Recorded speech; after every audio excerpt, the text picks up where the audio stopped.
শরীফ পড়ি না আমরা? আল্লাহুম্মা সাল্লি আলা সাইয়্যিদিনা মুহাম্মাদ ওয়া আলা আলিহি ওয়া সাহবিহি ওয়া সাল্লিম। দুরূদ ইব্রাহিম, আমরা যে নবীর উপর দুরূদ পড়ি, এটা যদি আমার নবীকে মহব্বত করে দুরূদ একবার পড়তে পারি, কয়বার? আর এখানে মিলাদুন নবীর দুরূদ কতবার পড়া হবে? হিসাব আছে। একবার যদি আমার নবীর উপরে মহব্বত দুরূদ মুবারক পড়া হয়, আমার নবীজি ঘোষণা দিয়েছেন যে উম্মত একবার আমাকে মহব্বতের সাথে ঈমানের সাথে আমার উপরে দুরূদ মুবারক পড়বে, আল্লাহ রাব্বুল আলামিন তার 10টা মর্যাদা বাড়িয়ে দিবেন, সুবহানাল্লাহ, 10টা গুনাহ মাফ করে দিবেন।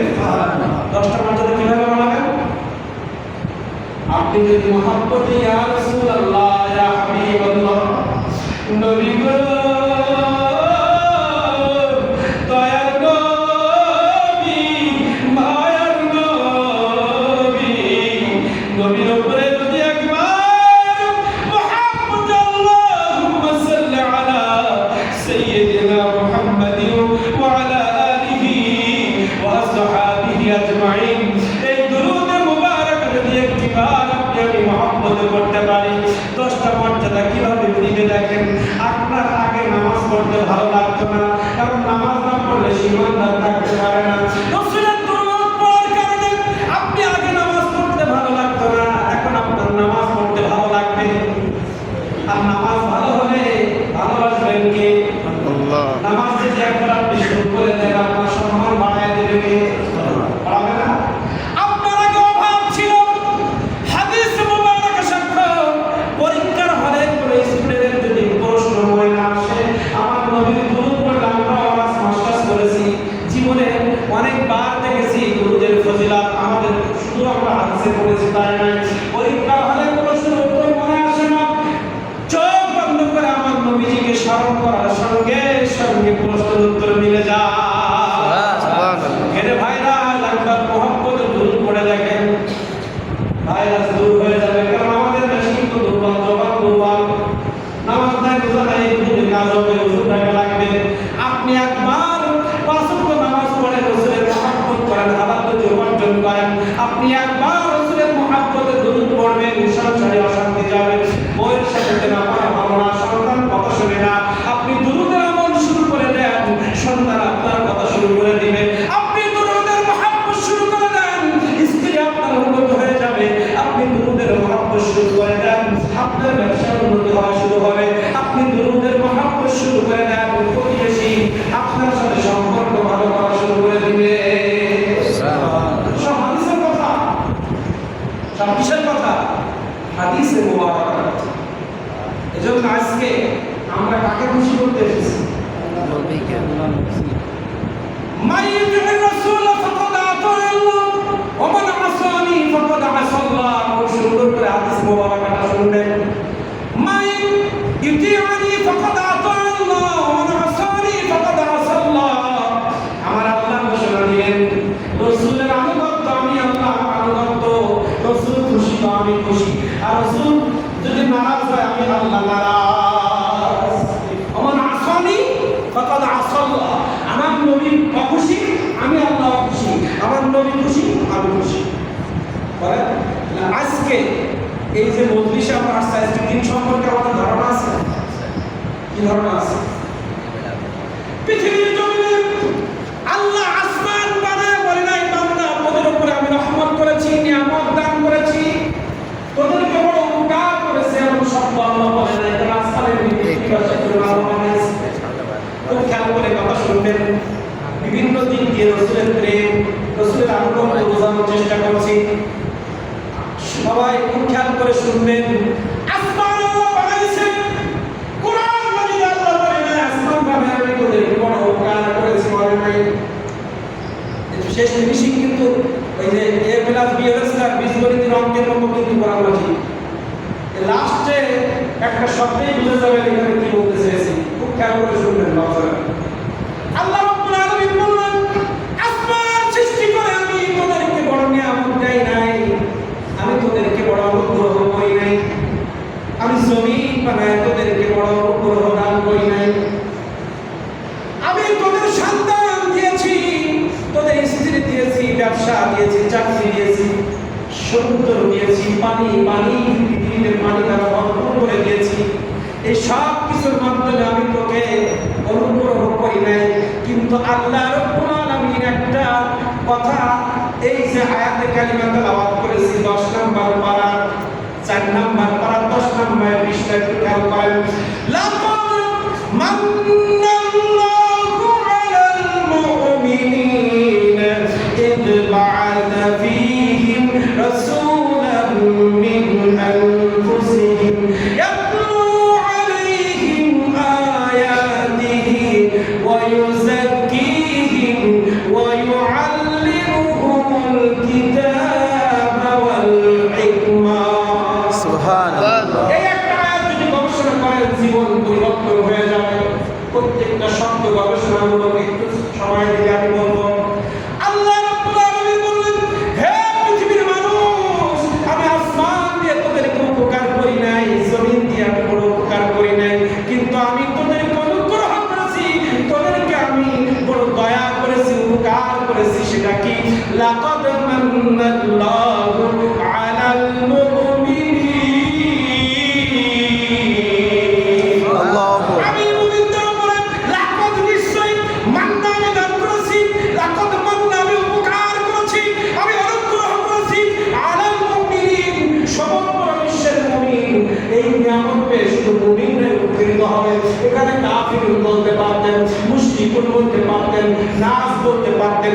যদি নাস বলতো, হিন্দু বলতো, খ্রিস্টান, সবার জন্য হতো। কিন্তু আল্লাহ রাব্বুল আলামিন বলেন, আমার উপরে যারা ঈমান এনেছো, আমি আল্লাহ আমাকে যারা বিশ্বাস করেছো, ওই সমস্ত মুমিনদের জন্য আমি বড় উপকার করেছি। আলাল মুমিনিন, পৃথিবীর জমিনে যত মুমিন আছে সবার জন্য আমি উপকার করেছি। ইদ বা'আথা ফীহিম রাসূলা, আমি তোমাদের মধ্য থেকে একটা রাসূল দিয়েছি। সুবহানাল্লাহ। এই কথা কেন বলেন? একটু গবেষণা করা দরকার আছে না? আসমান দিলাম, জমিন দিলাম, গাছপালা দিলাম, পশু পাখি দিলাম, সমুদ্র দিলাম, পাহাড় দিলাম, কিন্তু উপকারের কথা বললাম না। রাসূলের কথা বলে আমি বললাম তোদের বড় উপকার করেছি। এবার একটু গবেষণা করেন। আপনি আসমানে গেলেন, অনেক টাকা খরচ করে গবেষণা করে আপনি চাঁদে একটা জায়গা কিনলেন, কিন্তু আপনার ভিতরে রাসূল নাই, ঈমান নাই। আপনি চাঁদ দখল করে কি জান্নাতে যেতে পারবেন? না।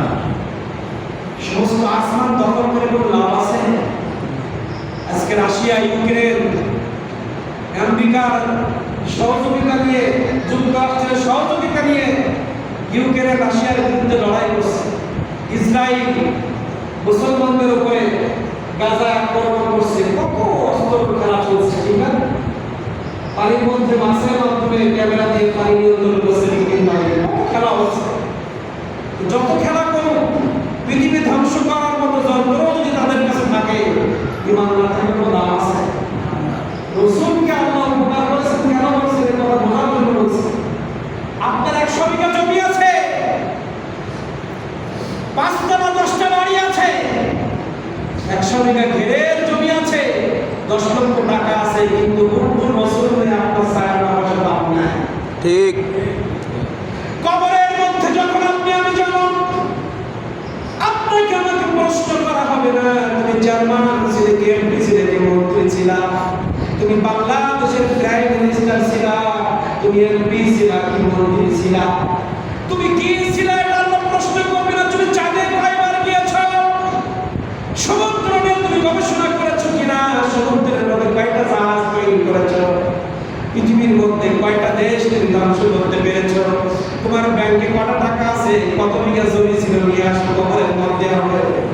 কবরের মধ্যে মানরব্বুকা ওয়াল দীনুকা ওয়ান নাবিয়ুকা। সুবহানাল্লাহ। কবর জগতে মানরব্বুকা, এখানে কোনো টাকা পয়সার লেনদেন নাই। মান নাবিয়ুকা, এখানে কোনো টাকা পয়সার লেনদেন নাই। আছে? মান দীনুকা, এখানে টাকা পয়সার লেনদেন নাই। তাহলে দিন নাই, আল্লাহ নাই, রাসূল নাই, আপনার আমার চাই না, পয়সা দাম না। ঠিক। এজন্য আল্লাহ বললেন আসমান দিয়েছি, তোমরা আসমান জয় করে কোনো লাভ নাই। আমি সমুদ্র দিয়েছি, সমুদ্র জয় করে কোনো লাভ নাই, কিন্তু আমি লাকাদ মান্নাল্লাহু আলাল মুমিনিনা ইয বা'আথা ফীহিম রাসূলা, আমি যে রাসূলকে দিয়েছি, এই রাসূলের কদম যদি ধরতে পারো,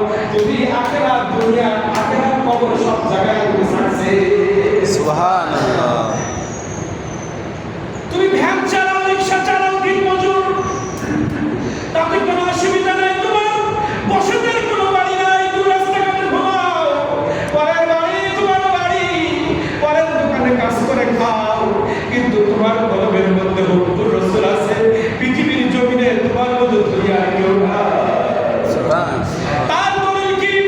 ইয়া আইয়ুহান নাসু ইন্না খলাকনাকুম মিন যাকারিন ওয়া উনসা ওয়া জাআলনাকুম শুউবা ওয়া ক্বাবাইলা লিতাআরাফু ইন্না আক্রামাকুম ইনদাল্লাহি আতকাকুম। আমি পৃথিবীর জমিনে দলে দলে মানুষ সৃষ্টি করেছি। কারোর বাড়ি বাঁকড়ায়, কারোর বাড়ি সিদ্ধারপুর, কোলাঘাটি, মাদার বাড়ি, Satkhira, Khulna, Australia, America, Canada, বিভিন্ন দেশে তোমরা থাকো, বিভিন্ন গোত্রে থাকো। এই গোত্র আমি দিয়েছি যাতে তোমরা একেবারে পরিচিতি হতে পারো। পৃথিবীর মধ্যে তোমার বাড়ি আমেরিকায় কি আমি দেখবো না? পৃথিবীর মধ্যে তুমি সুন্দর রাষ্ট্রে থাকো কিনা আমি দেখবো না। তুমি খুলনায় সোনাডাঙ্গা আবাসিক সুন্দর ফ্ল্যাটে থাকো কিনা এটা আমার দেখার বিষয় না। বসুন্ধরার কোন বাড়িতে থাকো এটা আমি দেখতে চাই না। অস্ট্রেলিয়ার কোন ফ্ল্যাটে তুমি থাকো, আমেরিকার কোন ফ্ল্যাটে তুমি থাকো, তুমি কানাডার কোন ফ্ল্যাটে থাকো এটা আমি দেখবো না। আমি দেখবো একটা জিনিস, ইন্না আক্রামাকুম ইনদাল্লাহি আতকাকুম। আমার ভয়, আমার ভয় এবং আমার উপরে ভয় তাকওয়া তোমার আছে কিনা এটা আমি আল্লাহ দেখবো। সুবহানাল্লাহ। তোমার অন্তরের মধ্যে আমি কতটুকু বসবাস করি এটা আমি দেখি।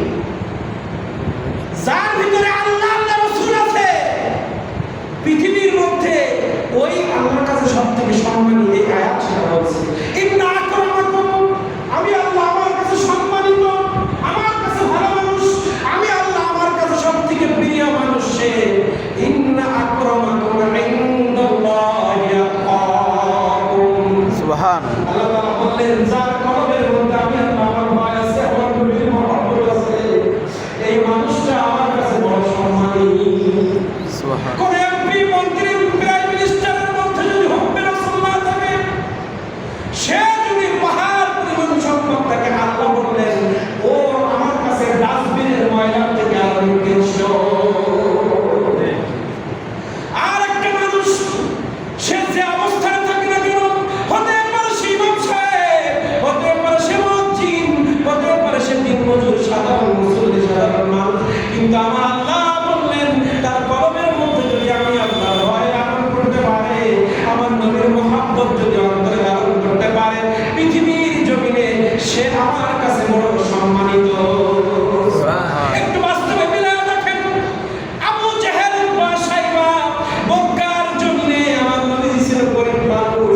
আমার নবীজি দুনিয়া আসছে আব্দুল্লাহ পিতা নাই, মামিনার কাছে তায়েফ ময়দান থেকে যখন হালিমাতুস সাদিয়া সংবাদ পেলেন তায়েফ থেকে মক্কায় অনেক সন্তানদেরকে বিক্রি করা হতো টাকার বিনিময়ে লালন পালন করার জন্য, আস্তে আস্তে মিলাদুন নবীতে একটু ঢুকে যায়। একটু খেয়াল করেন কারা দামি, এই দামি কথা বোঝানোর জন্য একটু মক্কা জীবনে যায়। হালিমাতুস সাদিয়া যখন শুনলেন মক্কার জমিনে অনেক সন্তানদেরকে টাকার বিনিময়ে পোশানি দেওয়া হয়, তারা ছুটে আসলো, সবাই আগে আগে চলে আসলো মক্কার জমিনে। আমরা হালিমাতুস সাদিয়ার যে যানবাহনটা ছিল, যে যানবাহনটা এসে আসবে, সেই যানবাহনটা ছিল দুর্বল। সবার লাস্টে সে আসলো, সবার লাস্টে এসে দেখে ধনী ধনী ব্যক্তির সন্তানগুলো সবাই টাকার বিনিময়ে নিয়ে চলে গেছে। সংবাদ পাইলে ছোট্ট একটি করে ঘর, যেখানে শোকেস না, আমদানি নাই, টাকা নাই, সোনা নাই, দানা নাই, এখানে আব্দুল্লাহ মা আমিনার রেহেমে আসা একটি সন্তান মুহাম্মদুর রাসূলুল্লাহ সেই ঘরের মধ্যে আছে। সুবহানাল্লাহ। সেই মুহাম্মদুর রাসূলুল্লাহ যাকে কেউ সবাই ধনী সন্তানদের নিয়ে চলে গেল, গরিব বলে কেউ তার পাশে গেল না। আমরা তাকদীরে তো থাকা লাগবে। হালিমাতুস সাদিয়া চলে গেলেন, কেউ যখন গেল না, আমি গিয়ে দেখি হালিমাতুস সাদিয়া গিয়ে দেখে মা আমিনার ঘরের মতো চাঁদের মতো সুন্দর একটি সন্তান গিয়ে তার পাশে গিয়ে যখন বসলো, তার সিনার মধ্যে যখন হাত দিল, তার কলিজার মধ্যে কত অনুভূতি শুরু হয়ে গেল। তার এই ভুল দুই ভুলের মাঝখানে যখন দাগাইল, ইবনে কাসির বেদায়া নেহায়া কিতাবের মধ্যে ইবনে কাসির তার তাফসীর না পড়লে মুফাসসির হওয়া যায় না। ইবনে কাসির রাহিমাহুল্লাহ এই ব্যাখ্যা করেছেন হালিমাতুস সাদিয়ার কথাগুলো কিভাবে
তারপরে দুধ চলে আসলো, যে দুধ দিয়ে আমরা সবাই তৃপ্তি সহকারে খাইলাম।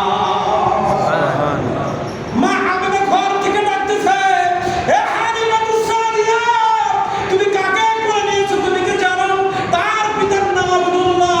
আমি মা আমেনা, এমন একটি সন্তানকে তুমি নিয়ে যাচ্ছ, কিন্তু আমি কোনো টাকা পয়সা দিতে পারলাম না। সবাই তো সন্তান পাওয়ার জন্য টাকা দিয়ে তাদেরকে সন্তান দিয়েছে, কিন্তু আমি কোনো অর্থ তোমাকে দিতে পারলাম না।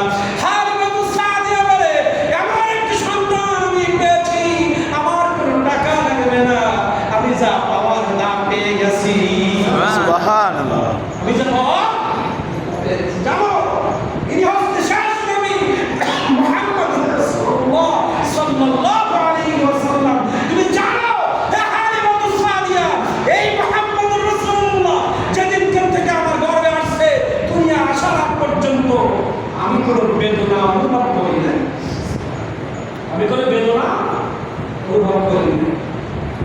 এই কথা কেন বললাম? এই ঘটনা থেকে গেলে অনেক লম্বা। যে কথা বলছিলাম, মুহাম্মদ রাসূলুল্লাহ তো গরিবের সন্তান, ঠিক না? কিন্তু সেই মুহাম্মদ রাসূলুল্লাহ ইশারা করলে চন্দ্র বলে, আমি আর দ্বিখণ্ডিত না হয়ে থাকতে পারবো।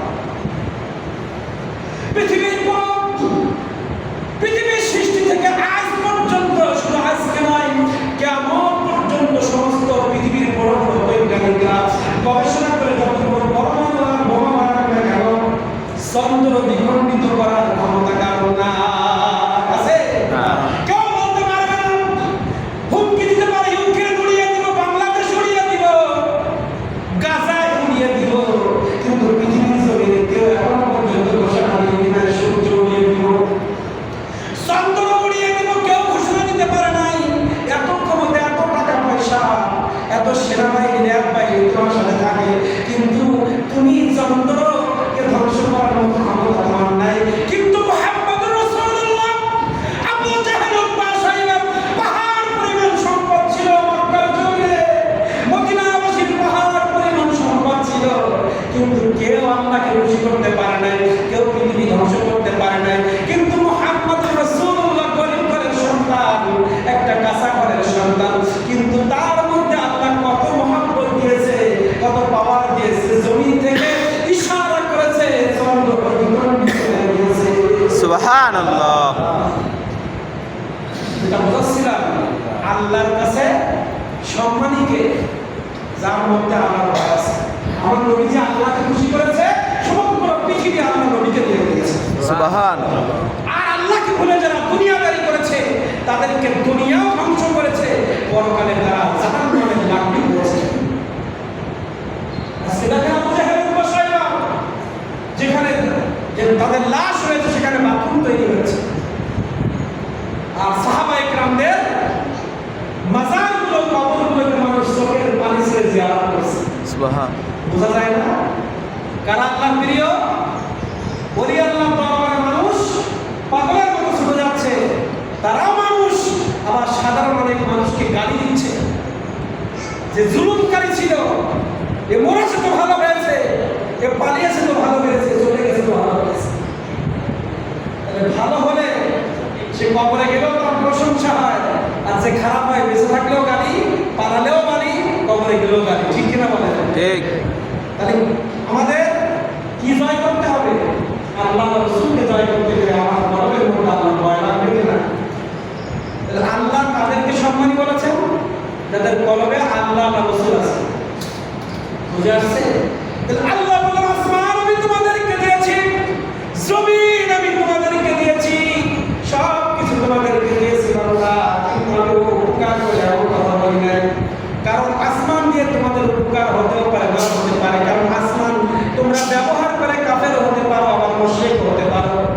বলেন, জমিন ব্যবহার করে তোমরা মুশরিক হতে পারো, কাফের হতে পারো। এজন্য জমিন দিয়ে উপকার করেছে আমি বলি নাই, আসমান দিয়ে উপকার করে আমি বলি নাই। কিন্তু আমি যে নবী তোমাদের কাছে পাঠিয়েছি একজন ব্যক্তি, কিন্তু আসমান জমিন সমগ্র বিশ্ব আমার নবী মুহাম্মদের হাতের মধ্যে দিয়ে দিয়েছি। সুবহানাল্লাহ। আমার নবী কেমন নবী? আমি তো কোরআন মাজিদ ডাইরেক্ট তোমাদের কাছে দিতে পারতাম, কিন্তু নবীর মাধ্যমে দিলাম কেন? নবী ছাড়া আমি দাবি নাই। আল্লাহ নিজের পরিচয় আল্লাহ দিয়েছেন আল্লাহু আহাদ, কিন্তু আল্লাহ নিজে বলেন আমি আল্লাহ। তোমার বলে কথা বলে নাই। আল্লাহ বললেন নবী আপনি মানুষকে বলেন আমি আল্লাহ, কারণ আপনার ছাড়া আমি পৃথিবীতে প্রকাশ হব না। গবেষণা করেন, আল্লাহ ডাইরেক্ট কালেমা পড়তে বলেছে আমাদের, আমার নবীকে বলেছে নবী আপনি বলেন আমি আল্লাহ। আপনি বলবেন তাই মানুষ আমাকে ডাকবে, আপনার বাদ দিয়ে আমাকে ডাকতে কোনো লাভ হবে না। যে ডাকের মধ্যে মুহাম্মদ রাসূলুল্লাহ নয়, ওই ডাক আল্লাহ পর্যন্ত পৌঁছাবে না। ঠিক। সূরা ইখলাস তাফসীর করেন পেয়ে যাবেন। সূরা ইখলাস তাফসীর করলে আল্লাহ বলেন কুল আপনি বলেন ওয়াল্লাহু আমি আল্লাহ, এটা নবী আপনি বলেন আমি বলবো না। কে বলেছেন আল্লাহ? আমাদের শিখাইছেন কি আল্লাহ? কোরআন মাজিদ শিখাইছে। কোরআন মানে কার নাম দিয়েছে? মুহাম্মদ রাসূলুল্লাহ। তাই নবী মুহাম্মদ রাসূলুল্লাহকে আল্লাহ দিয়ে বলেছেন আমি বড় উপকার করে বলেছি। সেই উপকারে আমরা খুশি হয়েছি, ঠিক না? ঠিক। যে উপকার আল্লাহ করেছেন সে উপকারের নিয়ামতটা এই পৃথিবীর জন্য আজকে আসছিলেন, ঠিক না? ঠিক। এখন বলতে পারেন শুধু 12ই রবিউল আউয়াল আসলে শুধু মিলাদুন নবী হয়, খানা পিনা হয়, আর সারা বছর নামাজের জানায়। আমি আপনাদেরকে একটা কথা বলি, নামাজের মাধ্যমে আল্লাহকে খুশি করতে হবে, রোজার মাধ্যমে আল্লাহকে খুশি করতে হবে, আবার মিলাদুন নবীর মাধ্যমে আল্লাহকে খুশি করতে হবে। এখন আপনাদের কাছে প্রশ্ন করি, যদি কেউ বলে মিলাদুন নবীর দিন খুশি আনন্দ করে সারা বছর নামাজের রোজা নেয়, বাবা মিলাদুন নবী না হলে নামাজ তো মিলাদুন নবী না হলে নামাজ তো মিলাদুন না হলে মসজিদ তো। মিলাদুন নবী মানে কি? নবীর জন্ম। আরবিতে বলে মিলাদুন নবী, নবীর জন্ম। আপনার আমার নাম কি? জিয়াউর রহমান। আমার নাম জিয়াউর রহমান। তা মিলাদুন জিয়াউর রহমান, যদি আমার মিলাদ হয় তো আমার নামে হবে। মিলাদুন নবী বলা হয় কি? নবীর জন্ম। নবীর জন্ম। পৃথিবীতে আপনি আমি কেউ হতাম না যদি নবী না হতো। নবীর জন্মে খুশি হতে কে বলেছেন? আল্লাহ। আল্লাহ। তা আপনি নামাজের দোহাই দেন, রোজার দোহাই দেন, হজের দোহাই দেন, হজ নাই, নামাজ নাই, রোজা নাই, সব ঠিক আছে, হজ নামাজ রোজা সব ঠিক আছে, মিলাদের খুশি নাই, ওটা কোনো কাজে লাগবে না। ঠিক। কোনো কাজে লাগবে না। মিলাদে খুশি নাই, যার মাধ্যমে নামাজ পাইলা, যার মিলাদের কারণে রোজা পাইলা, যার মিলাদের কারণে মসজিদ পাইলা, যার মিলাদের কারণে হজ পাইলা, কাবা চিল্লা, কোরআন মাজিদ চিল্লা, তার মিলাদে খুশি না হলে তোমার নামাজ রোজা থেকে কোনো কাজ নাই। ঠিক। আবার মিলাদে খুশি হয়ে নামাজ রোজা না পড়লে তারও কোনো লাভ নাই। ঠিক। আমি শুধু মিলাদে খুশি হলাম, নামাজ নাই, রোজা নাই, কাজ হবে না। সাহাবায়ে কেরাম 12 রবিউল আউয়াল মিলাদুন নবীতে খুশি হয়েছেন, মিলাদ পড়েছেন, রাসূলকে সালাম দিয়েছেন, কোরআন তেলাওয়াত করেছেন, রাসূল করিম সাল্লাল্লাহু আলাইহি ওয়াসাল্লাম দুরূদ শরীফ পড়েছেন। বহু নজির রয়েছে। রাসূল সাল্লাল্লাহু আলাইহি ওয়াসাল্লাম সাহাবাদেরকে কি বেনামাজি ছিলেন? না। আপনি যদি বলেন সারা বছর নামাজ নাই, মিলাদুন নবী পালন করো, তাহলে গালি কাদের উপরে পড়বে? সাহাবায়ে কেরামদের উপরে পড়বে। কারণ সাহাবায়ে কেরাম নিজেরাই তো এই অনুষ্ঠান পালন করেছেন। আমার নবীজি এই জন্মদিনে রোজা রেখে মিলাদুন নবী পালন করেছেন। সাহাবায়ে কেরাম কোরআন মাজিদ তেলাওয়াত, দুরূদ মুবারাকা, রাসূল সাল্লাল্লাহু আলাইহি ওয়াসাল্লাম জীবনী আলোচনার মাধ্যমে এই দিনটাকে উদযাপন করেছেন। সাবধানে কথা বলবো, আমি করিয়ার না করি, মানিয়ার না মানি, অসুবিধা নাই, এটা তো ফরজ না, মুস্তাহাব। জালালউদ্দিন সুয়ুতী রাহমাতুল্লাহ আলাইহি, যিনি তাফসীরে জালালাইন লিখছেন, আমি আজকে আসার সময় এই হাদিসে মোবারক পড়ে এসেছি। জালালউদ্দিন সুয়ুতী যিনি তাফসীরে জালালাইন লিখছেন, তিনি বলেছেন মিলাদুন নবী পালন করা মুস্তাহাব, বাইরে বললাম ইবাদত করার দরকার নেই, যদি প্রয়োজন হয় ইবাদত দেখানো যাবে, কিন্তু বাংলায় বলছি। উনি বলেছেন কি? উনি কি আজকের আলেম, 50 বছরের আলেম, 100 বছরের আলেম? 200 বছর আগে, 1000 বছর আগে যে সমস্ত মুফাসসিরে কেরাম তাফসীর লিখে কোরআন মাজিদের ব্যাখ্যা করেছেন, মিলাদুন নবী আছে, মিলাদুন নবীতে মিলাদ আছে, কিয়াম আছে, তেলাওয়াত আছে, দুরূদ আছে। 50 বছরের মধ্যে মিলাদুন নবী নেই বলে তুমি কি বলে না? বলেন। হয়তো আপনি মিলাদুন নবীর সেই চ্যাপ্টারটা আপনার মসজিদে জোরে না, আপনি একা আলেম নয়, আমি একা আলেম নয়। কেউ যদি রাসূল করিম সাল্লাল্লাহু আলাইহি ওয়াসাল্লামের জামানার একটা হাদিস ও মিলাদুন নবীর উপরে পেয়ে থাকে, ওইটাই দলিল। আমি পাই নাই, আমার নসিব না, আমি পড়তে পারি না, আমার স্মরণ করে না। রাসূল করিম সাল্লাল্লাহু আলাইহি ওয়াসাল্লাম লিখেছেন 20 লক্ষ হাদিস, কওমি আলিয়া মাদ্রাসায় মাত্র 12,000 হাদিস, বুখারী, মুসলিম, আবু দাউদ, তিরমিজি, নাসাই, ইবনে মাজাহ, মুসনাদ আহমদ সহ 12-13,000 হাদিস পড়ানো হয় মাদ্রাসায়। আর আমার নবীজি 20 লক্ষ হাদিস লিখে গেছে। আপনি শুধু আলিয়া পড়ে, কওমি পড়ে বলবেন বিলাতে, কিন্তু 20 লক্ষ হাদিস মাঠে ময়দানে পড়ে আছে বিভিন্ন রাষ্ট্রে। সেখান থেকে বড় বড় ডক্টরেটরা, বড় বড় মুফাসসিররা সে হাদিস কালেক্ট করে সেখান থেকে বের করে ফতোয়া দিচ্ছে, মিডিয়ার মাধ্যমে দেখাচ্ছে, কিতাব ডাইরেক্ট শো করতেছে। এরপরেও আপনাদের বিরোধিতা করা লাগবে? বলেন, রাসূল কয় লক্ষ হাদিস লিখে গেছে? এখানে তো ছাত্র আছে, জানা দরকার। কয় লক্ষ হাদিস লিখে গেছে? 20 লক্ষ। আপনি কয়টা জানেন? দুইটা হাদিস পড়ে, এ নাই, তা নাই, ও নাই, এ নাই, এইভাবে নামাজ পড়ে, কত কত ছাত্রকালে বিভিন্ন পড়ে, কিন্তু শুনলে 10টা হাদিস মুখস্থ করতে পারবে না। আর জালালউদ্দিন সৈয়দী রাহমাতুল্লাহ আলাইহি 2 লক্ষ হাদিসের হাফেজ ছিলেন।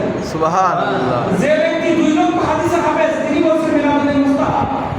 আর তোমরা যারা বলছো যাবে না, তুমি কয়টা হাদিস মুখস্থ করো? 100টা হাদিস বলতে পারবে না। যাই হোক, যে কথা বলছিলাম, আল্লাহ রাব্বুল আলামিন বললেন, আল্লাহ বললেন আমি নবীকে দিয়ে বড় উপকার করেছি। কি করেছে? বড় উপকার। ইস বা'আসা ফীকুম রাসূলাম মিন আনফুসিকুম। এই রাসূলের কাজ কি হবে একটু দেখেন, একটু মিলান। আমি উপকার করেছি কেন? ইস বা'আসা ফীকুম রাসূলাম মিন আনফুসিকুম ইয়াতলু আলাইহিম আয়াতিহি ওয়া ইউযাক্কিকুম ওয়া ইউআল্লিমুকুমুল কিতাব ওয়াল হিকমা। আমার নবীজি তোমাদেরকে পবিত্র বানাবে। কোরআন মাজিদ আছে, আপনারা দেখুন কোরআন মাজিদের শব্দ মুখস্থ করে দেন, বাড়ি থেকে মিলাবেন, বাড়ি থেকে এই শব্দগুলো পড়বেন। আমি নবীর কদম ছাড়া পবিত্র হতে পারবো না, আমি কোরআন দিয়ে প্রমাণ করছি। এর জন্য আমি নবী মুহাম্মদ ছাড়া, নবীর ইত্তেবা ছাড়া আমি নাপাক, আমি কোরআন দ্বারা প্রমাণ করছি, যে আয়াত পড়ছি। আল্লাহ তাআলা বলেন আমি বড় উপকার করেছি। ইস বা'আসা ফীকুম রাসূলাম মিন আনফুসিহিম। কারণ পৃথিবীর জমিনে আসমান জয় করলেও সে নাপাক। পৃথিবীর জমিনে বাংলাদেশের প্রেসিডেন্ট হয়েও যদি আমার নবীর মহব্বত না থাকে, সে নাপাক। 10টা দেশের যদি ক্ষমতা তার কাছে থাকে, তার মধ্যে আমার নবী যদি না থাকে, সে নাপাক। আমি বলছি আপনাদেরকে শোনেন। আর আপনি সাধারণ একজন মানুষ, জ্ঞান চালান না, আপনার টাকা পয়সা নাই, আপনার রাসূলের মহব্বত আছে, আপনি পাক। আপনি কি কথা বলেন আমার সাথে একটু? আপনি কি, আমি কি পাক? আমার আল্লাহ তাআলা ঘোষণা দিয়েছেন 4 নম্বর পারা 10 নম্বর পৃষ্ঠা। বলেন, কথা বলেন, জোরে জোরে বলেন। 4 নম্বর পারা সূরা আলে ইমরান। কিয়া? সূরা আলে ইমরান 124। ভাষায় গিয়ে দেখবেন, সূরা আলে ইমরান 124 নম্বর আয়াত। আমি প্রত্যেক শব্দের ব্যাখ্যা করছি। আমি সুলতান কম দিয়ে যদি ক্লাসের মতো করে আমাদের উপকার হবে না? সুলতান তো জীবনে বহু শুনেছেন, কিন্তু যে কিছু নিয়ে যেতে পারে লাভ আছে। আল্লাহ তাআলা বলছেন লাকাদ নিশ্চয় মান্না আমি উপকার করেছি, আমি আল্লাহ উপকার করেছি, আলাল মুমিনিন মুমিনদেরকে আমি উপকার করেছি। ইস যখন বাসা প্রেরণ করেছি, ফীহিম তোমাদের মধ্যে রাসূল, একজন রাসূল। এই রাসূলের একটা ওয়াস্তা বললে আপনারা বসেন। রাসূল বলার কারণ কি? এর নিয়ে একটা তাফসীর আছে, একটু পরে বলছি, বলে রাখবেন। এর উপরে 10 মিনিট আলোচনা আছে। রাসূল, আমি তোমাদেরকে একটা রাসূল দিয়েছি মিন আনফুসিহিম, তোমাদের মধ্য থেকে। আমাদের মধ্য থেকে নবী আসছে বলে অনেক মানুষ বলে নবী আমাদের মধ্য। নাউজুবিল্লাহ বলে না? নাউজুবিল্লাহ মিন যালিক। আমাদের মধ্য মানে কি? আল্লাহ যদি রাসূল সাল্লাল্লাহু আলাইহি ওয়াসাল্লাম আসল রূপ দিয়ে আসমান থেকে ফেরাইতো, রাসূলের কাছে হেদায়েত জন্য না আমাদের মধ্যে দিয়েছেন মানে কি? আমাদের মতো করে দিয়েছেন মানে কি? আমরা তো রাসূলের কাছে গিয়ে হেদায়েত গ্রহণ করতে পারি। রাসূলের যে পাওয়া, যে ব্যক্তি চন্দ্র ইশারা করে দ্বিখণ্ডিত হয়, তার পর কি? যেখানে জিবরাইল ফেরেশতা যদি অক্ষম, সেখানে আমার নবী যদি সক্ষম, পাওয়ার কি? যিনি নবীজি মসজিদে নববীর মধ্যে কোন মজলিসের মধ্যে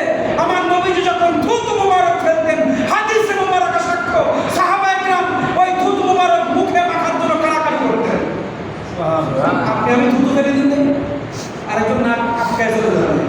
আমি যদি এখানে একটা থুতু ফেলি কি করবে? আপনি আমি থুতু ফেললে আরেকজন কি করবে? নাক শিখ খাবে। আর আমার নবীজি থুতু ফেললে সাহাবীরা কাড়াকাড়ি করতেন নাকে মুখে মাখার জন্য।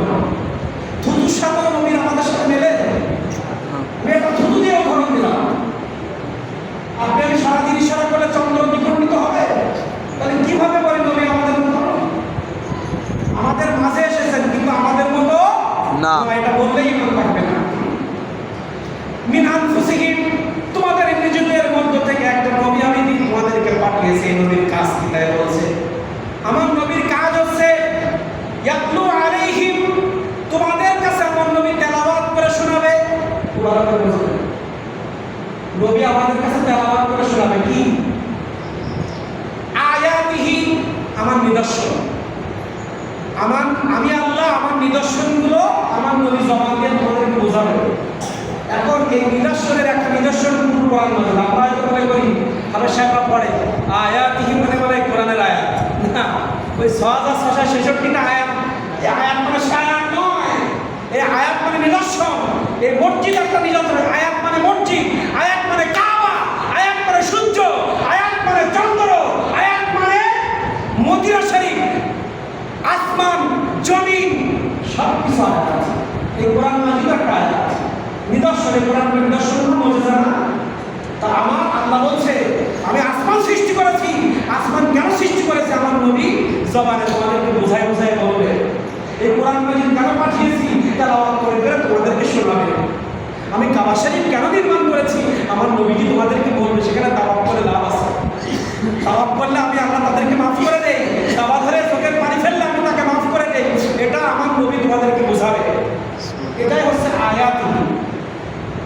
আয়াতিহি মানে শুধু কোরআন মাজিদ না, কিভাবে মসজিদে সিজদা করতে হয় আমার নবী তোমাকে শেখাবে। কারণ মসজিদ আল্লাহর নিদর্শন। কি চন্দ্র কি উপকার করে, সূর্য কি উপকার করে, আমার নবীজি তোমাদেরকে তেলাওয়াত করে করে শোনাবে। তাহলে আপনি যদি নবী বাদ দিয়ে চন্দ্র শিখতে যান, আপনার ইমান নসিব হবে না। আপনি যা কিছু শিখবেন সব নবীর কাছ থেকে শিখতে হবে। এখন নবী দুনিয়ায় নাই, নবীর উত্তরসূরি আর উলামা রাসূলুল আম্বিয়া হক্কানি আউলিয়া ইকরাম হক্কানি আলেম ওলামাদের কাছ থেকে আপনার দিন শিখতে হবে। নিজে নিজে দিন শিখলে নবুয়ত ফেরাউনের সাথে আসর হবে না। এখানে ডাইরেক্ট বলছে দুনিয়ার যা কিছু তুমি করবা, বাজারে যাবা, তুমি ব্যবসা করবা, তুমি চাকরি করবা, তুমি বিবাহ করবা, তোমার সন্তান হয়েছে তুমি নাম রাখবা, তোমার সন্তান হয়েছে মাদ্রাসায় দিবা, না স্কুলে দিবা, না ইউনিভার্সিটিতে দিবা, তোমার ভাইয়ের সাথে কেমন ব্যবহার করবা, জেলের ব্যবসা কেমন করবা, চাকরি কিভাবে করবা, হজে কিভাবে যাবা, যাকাত কিভাবে দিবা, সব কিছু আমার নবীজির কাছে শিখতে হবে। না সব বাদ হয়ে যাবে। কথা বলেন। আপনি হজে যাবেন, কিভাবে হজ করবেন এটা যদি নিজে নিজে সিদ্ধান্ত নেন তাহলে আপনি বেঈমান হয়ে যাবেন। কোনো না কোনো নবীওয়ালা লোকের কাছ থেকে হজের পদ্ধতি শিখতে হবে আপনাকে। মসজিদে গিয়ে ইচ্ছা মতো নামাজ পড়লে হবে না। কোনো নবীওয়ালা হক্কানি আউলিয়া ইকরাম হক্কানি আলেমের কাছে গিয়ে এই নামাজের পদ্ধতি আপনাকে শিখতে হবে, না আপনার নামাজ আসমানে উঠবে না। কারণ আল্লাহ বলছে ইয়াতলু আলাইহিম, আমার নবী তোমাদেরকে প্রশিক্ষণ দিবে। আয়াতিহি, আমার প্রত্যেকটা নিদর্শন সম্পর্কে তোমাদেরকে আমার নবী ধারণা দিবে। প্রত্যেকটা নিদর্শন সম্পর্কে আমার নবীর কাছ থেকে তোমাদের ধারণা নিতে হবে। কে বলেছে? আল্লাহ। ইসলামের জীবনযাপন করতে হবে।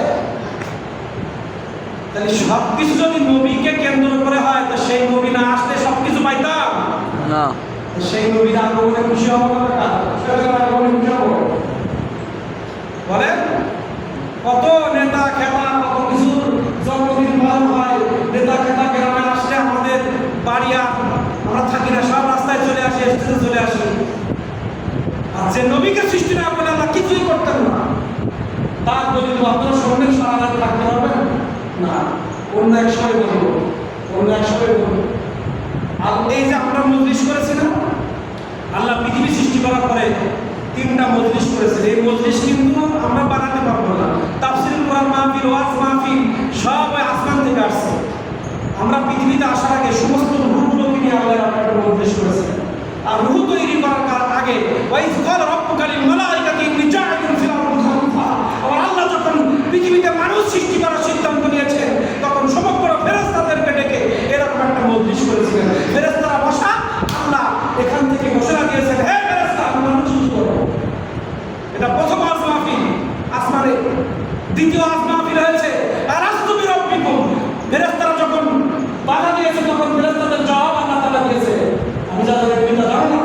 ফেরেশতা বলছে তারা টাউনবাজি করবে, মানুষ টেন্ডারবাজি করবে, ঘুষ খাবে, সুদ খাবে, জেনা করবে, অন্যায় সম্পদ ফাঁকি দিয়ে ভাইকে হত্যা করবে, বোনকে হত্যা করবে, মায়ের সাথে জেনা করবে, ভাইকে অন্যায়ভাবে হত্যা করবে, জুলুম নির্যাতন করবে, ফিতনা ফাসাদ করবে। এই মানুষ সৃষ্টি করার দরকার নাই। আমরা তো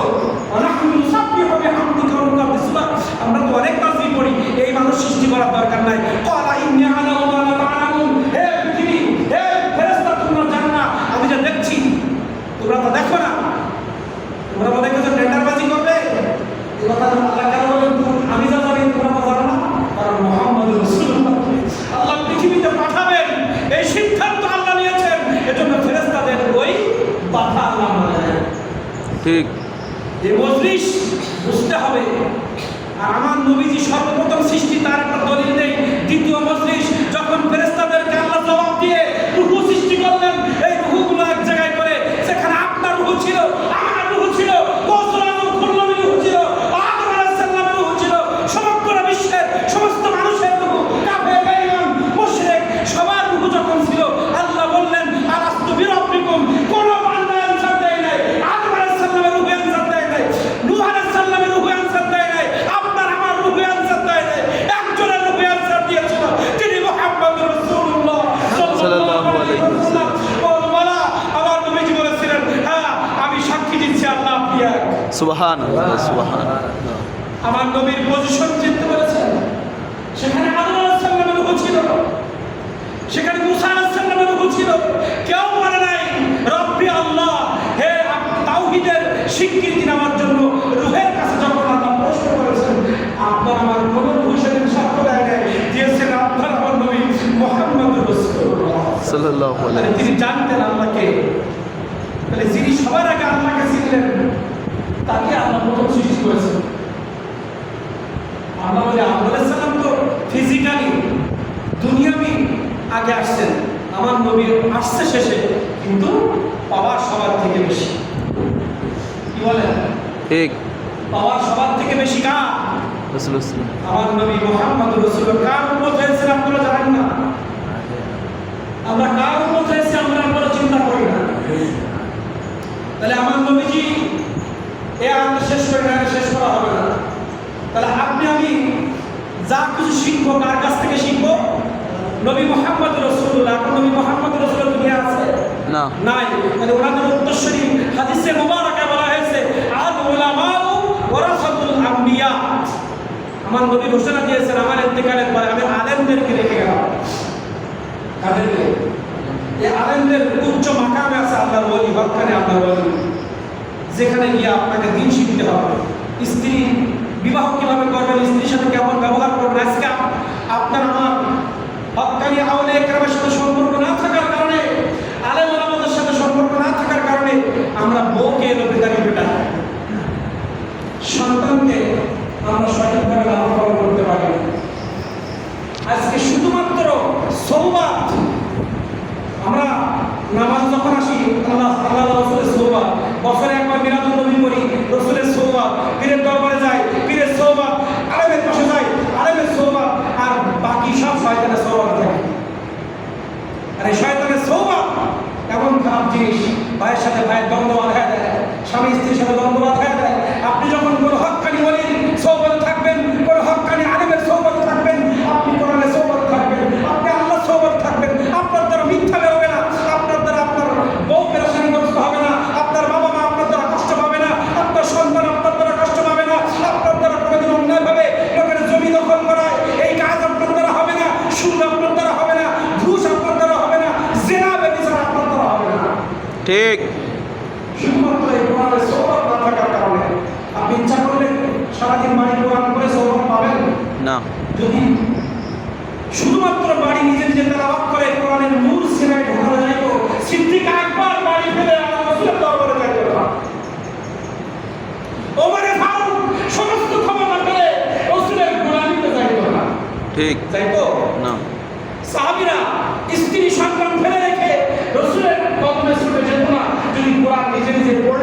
এই আপনি পড়লে কোরআনের লেখক হতে পারবেন, রাইটার হতে পারবেন, কোরআনের বাহক হতে পারবেন, কিন্তু কোরআন মাজিদের যে নূর, এই নূর আপনার মনে ঢুকবে না।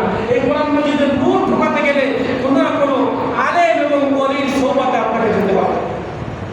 বুঝেছেন কথা? নিজে নিজে পড়লে ওই নূর আসবে না। কারণ সাহাবায়ে কেরাম নিজে নিজে শিখতে পারতেন, তারা রাসূলের কাছে কেন গেছেন? এর মূল যে আলো, এই আলো নিতে গেলে কার কাছে যেতে হবে? রাসূলের কাছে। রাসূল আছে, কার কাছে যাবেন? রাসূলের দুশমনের কাছে যাবেন, যেতে হবে না? গেলে আমার জীবন সুন্দর হবে। কেন যাবেন? আমার নবী আল্লাহ রাব্বুল আলামিন বলেন, সবাই বলেন ইয়া রাসূলুল্লাহ, ইয়া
পড়াশোনা যেভাবে আলোচনা রয়েছে ওই দিকেই যায়।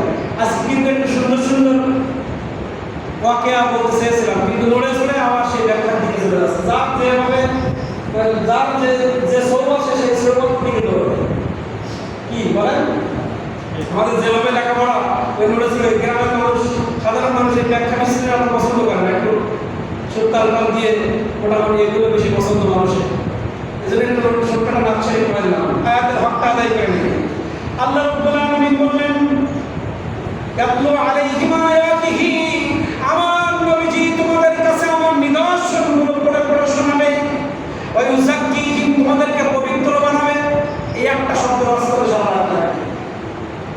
আল্লাহ বলছে আমার নবী তোমাদেরকে পবিত্র বানাবে। তাহলে নবী ছাড়া আপনি না পাবেন। নবীর কাছে যদি আমরা না যেতে পারি, নবীকে যদি খুশি না করতে পারি, তাহলে আমরা কি না পবিত্র বানাবে। আল্লাহ কে বলেছে? আমার নবী তোমাদেরকে পবিত্র বানাবে। ওইসা কি?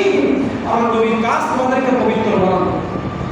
তাহলে আমাদের পবিত্র থেকে কোনো নবীওয়ালা মানুষের সওয়াল দিতে হবে, একা বানাবে না।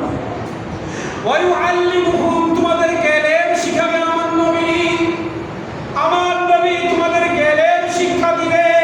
ওয়া ইউআল্লিমুহুম, তোমাদের সবাইকে ইলম শিক্ষা দিবে। আল কিতাব, এই কোরআন। কোরআন মাজিদের ভিতরে যে ইলম রয়েছে, ইলম মানে জ্ঞান, আরবিতে ইলম, বাংলায় জ্ঞান। এই কোরআন মাজিদের মধ্যে আমি যে জ্ঞান লুকিয়ে রাখছি, এই জ্ঞানগুলো ওয়া ইউআল্লিমুহুমুল কিতাব, এই কিতাবের মধ্যে যে ইলম আমি রেখেছি, এই ইলমগুলো শিখাবে আমার নবী। সুবহানাল্লাহ। এইজন্য আমি বড় দয়া করেছি। আমি আসমান দিয়ে তোমাদেরকে দয়া করি নাই, আমি সূর্যের আলো দিয়ে তোমাদেরকে দয়া করি নাই। সূর্যের আলো ব্যবহার করে তুমি নাস্তিক হলে তোমার কোনো লাভ নাই। সূর্যের আলো ব্যবহার করে তুমি খ্রিস্টান হলে কোনো লাভ নাই। সূর্যের আলো ব্যবহার করে কেউ আছে রাসূলের আশিক, কেউ আছে রাসূলের দুশমন। সূর্যের আলো ব্যবহার করে কেউ আল্লাহকে গালি দেয়। সূর্যের আলো ব্যবহার করে কেউ আল্লাহর গোলামি করে। তাহলে একই সূর্যের নিচে থেকে কেউ কাফের আর কেউ মুমিন। তাহলে আসমান সৃষ্টি করে কোনো লাভ আছে আমাদের না। তার আসমান ব্যবহার করে, বৃষ্টি ব্যবহার করে, রৌদ্র ব্যবহার করে, শীত ব্যবহার করে, রাতের আরাম, রাতের অন্ধকারে ব্যবহার করে যদি আমি আল্লাহর সাথে শিরক করি, আমার লাভ আছে না। লাভ নাই। এজন্য আল্লাহ আসমান পেয়ে লাভ নাই, জমিন পেয়ে লাভ নাই, নবী পেয়ে খুশি হওয়া লাভ আছে। কারণ নবী পাইলা মানে কোরআন পাইলা। কি পাইলা? নবী পাইলা মানে কোরআন পাইলা, পবিত্র হয়ে গেল। কারণ এই কোরআন মাজিদের মধ্যে সব এই কোরআন মাজিদের মধ্যে সব রয়ে গেছে। আর নবী যদি তোমরা না পাও তাহলে কি হবে? সমগ্র বিশ্বের মালিক হয়ে তুমি জাহান্নামের বীজ হবা। কি হবা? জাহান্নামের বীজ হবা। আমার নবী তোমাদেরকে পবিত্র বানাবে। ওয়ায়ুআল্লিমুহুমুল কিতাব ওয়াল হিকমা। কিতাবের ইলম এবং হিকমত মানে কি? হিকমা শব্দ বলেছে এখানে। কি বলেছে? হিকমা মানে প্রজ্ঞা, বিজ্ঞান। এই হিকমা মানে বিজ্ঞান, শুধু জ্ঞান না। শুধু জ্ঞান তো আগে চলে গেছে। ওয়ায়ুআল্লিমুহুমুল কিতাব, কিতাবের ইলম তোমাদেরকে নবীর কাছ থেকে শিখতে হবে, অন্য কোনো শিখাবে। আর বিজ্ঞান ভিত্তিক জ্ঞান তোমাদেরকে শিখতে হবে। হিকমা মানে কি? বিজ্ঞান।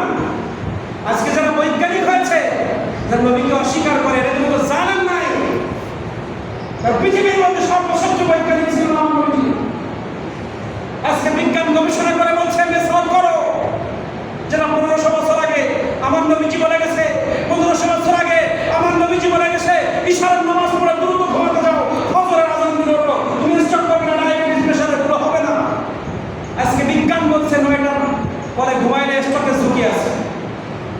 কিন্তু বিজ্ঞান বলছে আজ, আর 1500 বছর আগে আমার নবী বলে গেছে। নবীর হাদিস গবেষণা করে বিজ্ঞানী হয়ে নবীর বিরুদ্ধে কথা বলো। ঠিক। তুমি আজকে বিজ্ঞানী হয়েছ, কিন্তু এই কথা 1500 বছর আগে আমার নবী বলে গেছে। টাকনুর নিচে পায়জামা লুঙ্গি পরনা, যৌবন থাকবে না, অহংকারী হয়ে যাবা। টাকনুর উপরে পায়জামা পরো, বিজ্ঞান বলছে।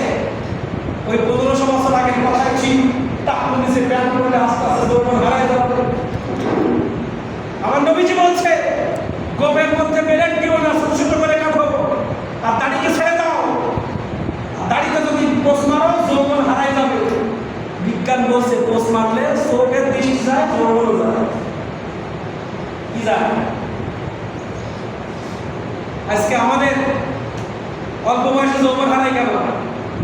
কি আকাঙ্ক্ষা আমরা করি? আমরা কোরআনের কোনো বিধানই আমাদের বলতে রাখে যৌবন কি বলে? যারা কোরআন বিধান মেনে চলেছে তাদের বউ চলে যায় না। গবেষণা করে এলাকায় বলছে যত মানুষের বউ গেছে সব কোরআন না মানা লোকের বউ গেছে, মেয়েরা মেনে গেছে। কোরআন হাদিস মানা, আল্লাহ রাসূলের মহব্বত, সেই ফ্যামিলির ছেলে মেয়েদের চলা বলা, উঠা বসা, আখলাক, মুআমালাত, মুআশারাত একরকম। আর কোরআন সুন্নাহর বাইরে চলা, পরিবারের আখলাক, মুআমালাত, মুআশারাত ভিন্ন। তাহলে ওই যে কথা একটু বলি না, এটা আমার মনে হবে যে হুজুর কোথায় গেল। ওই যে আমার নবীজি গরিব ছিলেন, আবু জাহেল উতবা সাহেব ধনী ছিলেন, কিন্তু আজকে তাদের কবরে পায়খানা হয়, আর সাহাবদের কবরে চোখের পানি ফেলে জিয়ারত করা হয়। তাহলে ধনী গরিব দিয়ে বিবেচনা হবে না। যে সাহাবীরা জীবন দিয়ে রাসূলকে মহব্বত করেছিল, তাদেরকে পৃথিবীর মানুষ সেলুট জানায়, সেলুট জানায়। তাদের জীবনে আলোচনা করে ইমানকে পাকাপোক্ত করে। আর যারা রাসূলের দুশমন ছিল তাদের আলোচনা করে তাদেরকে ঘৃণার পাত্র বানায় দিয়েছে। আর যারা রাসূলকে মহব্বত করে কবরে গেছে, তাদের জীবনে আলোচনা করে আমাদের ইমান কি হয়, কি হয়। রাসূল আল্লাহর লামাসের নামাজ, আপনি আমি যদি দাঁড়িয়ে রেখে আসমানের নামাজ পড়ে সত্য কথা বলে মানুষের সম্মান করে আসসালামু আলাইকুম কেমন আছেন ভাই, অহংকারী মুক্ত জীবন, সুরমুক্ত দোষমুক্ত জীবন গড়ে যদি কবরে যেতে পারি, সারা জীবন আপনাকে স্যালুট দিবে। বছরের পর বছর চলে যাবে, আপনাকে পৃথিবীর মানুষ স্যালুট দিবে। আপনি সুদের লেনদেন করে, ঘুষ খেয়ে, জেনা করে, বেনামাজি হয়ে কবরে যাবেন, সবাই ধিক্কার দিবে। ওরা সুদ করছিল, ঘুষ করছিল, আপনার নামে লক্ষ টাকা গরু দিয়ে জমাই করে মানুষের সাথে পাঠিয়ে দিতে পারবেন। আপনি সুদ খেয়ে ঘুষ খেয়ে মারা গেছেন, আপনার পরিবার 10 লাখ টাকা খরচ করে কলমাখানি করেছে, মানুষের জোরে পাঠিয়ে দিতে পারবেন। আর আপনি আমি সাধারণ মানুষ, 5 ওয়াক্ত নামাজ পড়ে সম্ভব নাই, মারা গেছে, বলতাম আল্লাহ 2 ভাই একসাথে নামাজ আদায় করতাম, ভাইটার সাথে দেখা হলে কত সুন্দর সালাম দিত, ভাইয়ের সন্তানগুলো কিভাবে নামাজ আসতো, আমার একটা ভাই হয় না। মানুষের বিপদে আপনাদের তাদের পাশে যাইত, ছোট ছোট বাচ্চাদেরকে দিন শিক্ষা দিত, মানুষদেরকে নামাজে ডেকে আনতো। আজকে ফজরের নামাজের সময় আপনি 5টা মানুষকে ডাকেন, আজকে হয়তো সে কষ্ট পাবে, রাগ করবে। আপনি মারা যান, এই মসজিদে আপনার মুসলিমের শেষে মাইক নিয়ে হাত দিয়ে বলবে আর এমন একজন সম্পদ হারাইছি, সে আর আপনার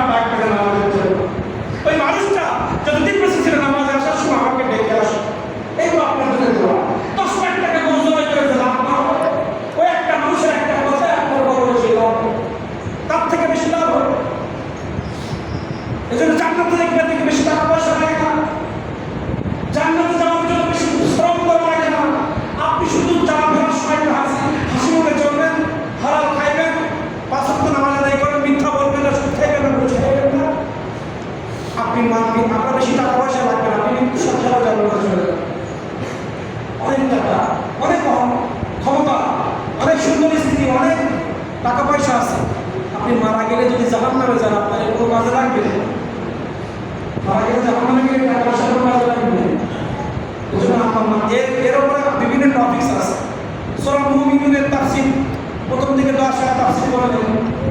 এভাবে ইমাম সাহেব আছেন, উনি হয়তো আলোচনা করেন। আমার মনে হয় আমি খুলনায় মুসলিম ভর্তি করেছি, ওখানে প্রতি সপ্তাহ তাফসীর সূরা ফাতিহা থেকে শুরু করে। কারণ এই ওয়ায়ুআল্লিমুহুমুল কিতাব, আল্লাহ রাসূল বলছে, আল্লাহ তাআলা বলছে আমার নবীর কাজ হচ্ছে কিতাবের এলেম মানুষের কাছে পৌঁছায় দেওয়া। তাহলে কিতাবের সাথে আমাদের সম্পর্ক নাই, এটা আমার জীবনের পরিবর্তন হয় না। হিকমা বিজ্ঞানসম্মত জ্ঞান আমাদের নাই। আমরা সূর্য চিনব কোরআন দিয়ে, মাস গবেষণা করবো কোরআন দিয়ে, আমরা ইঞ্জিনিয়ার হব কোরআন দিয়ে। কোরআনে তো বিজ্ঞান, এই কোরআনে যে বিজ্ঞান আছে এই বিজ্ঞানকে বিশ্বাস করে বিজ্ঞান সম্মত জীবনযাপন যদি করি আমরা সাকসেস হয়ে যাব। ওয়াইনকানু মিন ক্বাবলু ফি দালালিন মুবিন। যারা এই কাজগুলোর সাথে সম্পর্ক না, এর বাইরে সবাই স্পষ্ট পথভ্রষ্টের মধ্যে আছে। তাই নবীকে পেয়ে না হলো কি এতগুলো শিখতে পারবো, পবিত্র হতে পারবো, কিতাবের জ্ঞান শিখতে পারবো, বিজ্ঞানের জ্ঞান শিখতে পারবো। কিন্তু কিছু কিছু আলেম আছে শুধু লাকাদ মান্নাল্লাহু আলাল মুমিনিন, নবীকে পেয়ে আমরা বড় খুশি হয়েছি, পরে এই ব্যাখ্যাগুলো অনেক সময় করে না। কারণ পরের ব্যাখ্যাগুলো করলে সব কিছু জড়ায় যাবে। আমি যদি ওই তিনটার ব্যাখ্যা ব্যক্তি জীবন থেকে রাজনৈতিক আন্তর্জাতিক জীবন পর্যন্ত, ব্যবসা প্রতিষ্ঠানে, মসজিদ থেকে শুরু করে, মাদ্রাসা থেকে শুরু করে, প্রাইমারি স্কুল থেকে শুরু করে, হাই স্কুল, কলেজ, ইউনিভার্সিটি থেকে ব্যবসা প্রতিষ্ঠান, প্রশাসনিক বিভাগ, আইন বিভাগ, বিচার বিভাগ, প্রত্যেক জায়গায় কোরআনকে ফিট করে সবাই জানবে না। এই কোরআন এটা রাষ্ট্র পরিচালনার বিধিবিধান। এই কোরআনের মধ্যে সংসারের কথা আছে, মসজিদের কথা আছে, মাদ্রাসার কথা আছে, ব্যবসার কথা আছে, রাজনীতির কথা আছে, সংসার ভবনের কথা আছে। ঠিক। সব আছে এর ভিতরে। যাই হোক, সময় অনেক শেষ, অনেক হয়ে গেছে। আমরা যে কথা বলছিলাম, আল্লাহ রাব্বুল আলামিন বললেন পৃথিবীর জমিনে আমি যা কিছু সৃষ্টি করেছি সব থেকে নিয়ামত স্বরূপ, উপকার স্বরূপ আমি নবী মুহাম্মদ রাসূলুল্লাহকে তোমাদেরকে দিয়েছি। সুবহান। নবী মুহাম্মদ রাসূলুল্লাহ তোমার কাছে নেই, তোমার স্ত্রী সন্তান, জায়গা জমি, বাড়ি গাড়ি, ক্ষমতা, রাজত্ব সব আছে, কিন্তু নবী নাই। আমি আল্লাহ, আমার কাছে তোমার এক পয়সা দাম নাই, পৃথিবীর কিছুই তোমার নাই, লোক বল নাই, ক্ষমতা নাই, অস্ত্র নাই, টাকা নাই, পয়সা নাই, বাড়ি নাই, গাড়ি নাই, কিন্তু আমার নবী মুহাম্মদ রাসূলুল্লাহর মহব্বত তোমার কলবের মধ্যে আছে। তুমি, আমি আল্লাহ, আমার সব ভালোবাসা তোমার কাছে আছে। দলিল কি আল্লাহ তাআলা বলেন, দলিল কুনতুম তুহিব্বুনাল্লাহ ফাত্তাবিউনি ইউহিব্বুকুমুল্লাহ। আমি পৃথিবীর জমিনের মানুষকে ভালোবাসবো তখন আমার নবীর ইত্তেবা করবে যখন। সুবহান। কথাগুলো না করে শুনবেন। আমার আল্লাহ তাআলা সূরা আলে ইমরান, আল্লাহ রাব্বুল আলামিন ঘোষণা দিলেন, কুল, হে নবী আপনি বলেন, ইন যদি কুনতুম তারা চায় তুহিব্বুনাল্লাহ, আমি আল্লাহ তাদেরকে প্রেম করে প্রেম। আমরা মানুষের ভালোবাসা আমাদের অনেক কাজ করি না? ডিসি সাহেব, ওসি সাহেব, বড় ব্যবসায়ী, ব্যয় সাহেব, স্ত্রী, সন্তান সাহেব, প্রতিবেশী সাহেব, বিভিন্ন সাহেবকে খুশি করার জন্য আমরা বিভিন্ন, বউকে খুশি করার জন্য গহনা শাড়ি, সন্তানকে খুশি করার জন্য গাড়ি, প্রতিবেশীকে খুশি করার জন্য মাঝে মধ্যে দেওয়া, এমপিকে খুশি করার জন্য মাঝে মধ্যে বাড়ি তার শাকের পাকের সহ দেওয়া, এই কাজগুলো করি না? করি না। তার আল্লাহ তাআলা বলেন, এসব করে আমার খুশি করা যাবে না। পৃথিবীর মানুষকে তুমি কনভার্ট করতে পারবা, পৃথিবীর মানুষকে তুমি বেনাশ করতে পারবা। আমি আল্লাহ, আমাকে ওয়াশ করার যন্ত্র একটা, সেটা হচ্ছে নবী মুহাম্মদুর রাসূলুল্লাহ সাল্লাল্লাহু আলাইহি ওয়াসাল্লাম। তার দলিল কি? আল্লাহ তাআলা বলছেন পৃথিবীর মানুষকে আমি আল্লাহ ভালোবাসবো তখন আমার নবীকে মহব্বত করবো যখন। দলিল কি? ওলা, হে নবী আপনি বলেন, ইন যদি কুনতুম তারা চায়, পৃথিবীর মানুষ চায়, তুহিব্বুনাল্লাহ, আমি আল্লাহ তাদেরকে ভালোবাসি, এটা যদি তারা চায়, ফাত্তাবিউনি, তারা যেন আপনি নবী আপনাকে দেবা, আপনাকে মহব্বত করা শুরু করে দেয়। আল্লাহর ভালোবাসা হবে না